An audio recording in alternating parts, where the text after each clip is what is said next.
Maintenant, nous allons nous intéresser aux problèmes de concurrence qui apparaissent lorsque nous avons des activités concurrentes. C'est le cas typiquement des programmes multithreadés. Pour montrer le problème de concurrence, nous allons considérer un programme multithreadé. Dans ce programme, nous allons avoir donc plusieurs threads qui s'exécutent en même temps. Vu qu'ils évoluent au sein d'un même processus, ils partagent des données et quand ils manipulent ces données partagées, les threads peuvent lire leurs valeurs ou alors les modifier.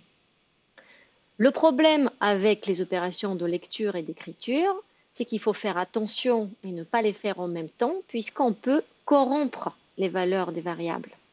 L'exemple que vous connaissez tous, c'est la manipulation d'un fichier partagé où si on ne fait pas attention et on le manipule en même temps en lecture et en écriture, on risque de lire des choses qui ne font pas sens. Ici, nous allons considérer un programme Python qui fait des calculs simples. Nous allons manipuler une liste de nombres réels. Nous allons avoir donc 100 éléments initialisés à 0. Ces éléments vont être manipulés à l'aide de plusieurs threads. Nous allons avoir des threads de type +thread qui vont rajouter 1 à chaque élément de la liste. Les threads de ce type vont boucler 1000 fois et donc au total, ils vont rajouter +1000 à chaque élément. Nous allons aussi avoir des threads de type -thread. Ceux-là, au lieu de faire +1 pour chaque élément de la liste, vont faire -1. Donc ils vont aussi boucler 1000 fois et au total, ils vont soustraire 1000 à chaque élément de la liste. Nous allons créer le même nombre de threads +thread que de threads -thread, ce qui fait qu'à la fin du programme, nous nous attendons à avoir une liste qui contient toujours des éléments avec des valeurs 0. Voyons le code Python. Pour définir le comportement des threads de type +thread, nous définissons la classe +thread avec les deux méthodes init, le constructeur, et run pour définir le comportement du thread. Dans run, on dit bien que nous allons utiliser une liste LX qui est globale, donc partagée, et nous avons la boucle qui va s'exécuter itération fois, avec itération égale à 1000, où pour chaque élément, nous allons rajouter 1. Le code de -thread est le même, avec la différence qu'au lieu de faire +1, le thread va soustraire 1 à chaque élément de la liste. Le thread initial, lui, il démarre avec un affichage comme quoi il se lance et ensuite il définit la liste qui va être partagée entre les différents threads. Il définit que la taille de la liste est 100, il crée une liste vide et ensuite rajoute des éléments avec des valeurs 0. Il exécute la fonction main où il dit qu'il va bien utiliser la liste qu'il vient d'initialiser et il a deux boucles pour créer les threads. Il y a une première boucle pour créer des threads de type +thread et une deuxième boucle pour créer des threads de type -thread. Ici, de manière globale, nous allons avoir n-base thread, donc 10 threads, et la moitié vont être des +threads et l'autre moitié vont être des -threads. Dans la première boucle, la première instruction crée un thread +thread, récupère son identifiant et le stocke dans la liste thread. La même chose pour la création des -threads. Ainsi, après les deux boucles, dans la liste thread, nous allons avoir les identifiants de tous les threads qui ont été créés. Ces threads sont lancés à l'aide de la fonction start et ensuite, le thread initial attend la terminaison de tous les threads en utilisant la fonction join. Le programme se termine en affichant le fait que c'est la fin et en affichant la valeur de la liste. Regardons une première exécution. Vous voyez bien la liste avec ses autres éléments. Il y a majoritairement des zéros, mais il y a également des éléments qui ne sont pas zéros. il y a des valeurs négatives et des valeurs positives. Si nous regardons une autre exécution, on a le même phénomène. Ici, nous avons même plus de valeurs, d'autres valeurs, pareil, négatives, positives. Troisième exécution, pareil. En observant plusieurs fois, on a du mal à comprendre d'où sortent ces valeurs, pourquoi ce n'est pas 0, pourquoi ça ne porte pas sur les mêmes éléments, et en gros, on ne comprend pas ce qui se passe.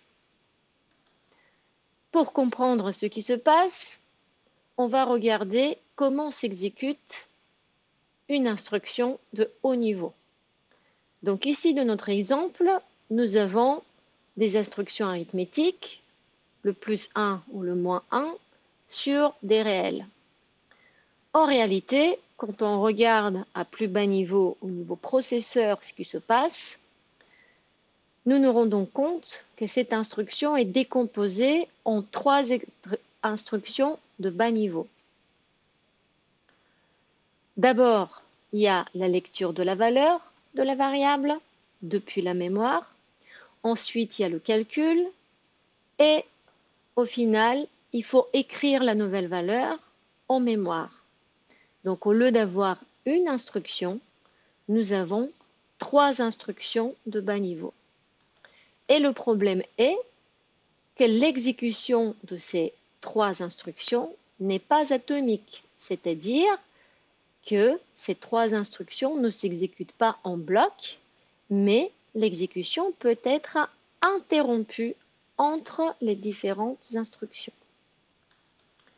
Si nous regardons ce que cela veut dire avec 2 threads, un jaune et un bleu, où le jaune doit exécuter l'opération et doit donc exécuter les 3 instructions de bas niveau 1, 2, 3, et le bleu qui doit exécuter les 3 instructions de bas niveau bleu 1, 2, 3, vu que l'ordonnancement est non prévisible, il se peut qu'on ait l'exécution suivante. D'abord le jaune qui fait le 1 jaune, le bleu qui fait le 1 bleu, le jaune qui fait le 2 jaune, le bleu qui fait le 2 bleu, jusqu'à la fin. Si la valeur au début était 4, à la fin, on nous retrouve avec une valeur 5, alors que nous avions prévu de faire 2 fois plus 1. Donc nous voulions avoir 6. Ici, nous avons perdu une opération à cause de la non-atomicité d'exécution. Si nous revenons à notre exemple, où nous avons non seulement des plus 1, mais des moins 1, le phénomène est exactement pareil.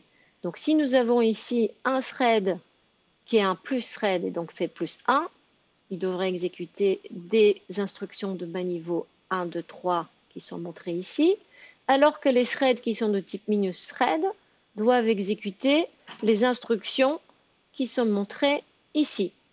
Si nous avons un plus thread et un minus thread, et si nous avons cet ordonnancement-là, en commençant avec une valeur 1, on arrive à une valeur moins 1, alors que nous voulions avoir 1, plus 1, 2, moins 4, moins 2. Donc, de nouveau, l'ordonnancement et la non-atomicité a fait que nous avons perdu des opérations. Nous avons illustré dans cette séquence le problème de concurrence. Nous avons vu que ce problème apparaît quand nous avons des activités en parallèle qui travaillent sur des données partagées en les manipulant avec des opérations conflictuelles. Si vous n'avez pas d'activité parallèle, ou alors vous avez des activités parallèles qui ne travaillent pas sur les mêmes données, ou alors ils travaillent sur les mêmes données, mais uniquement en lecture, alors vous n'avez pas de problème de concurrence.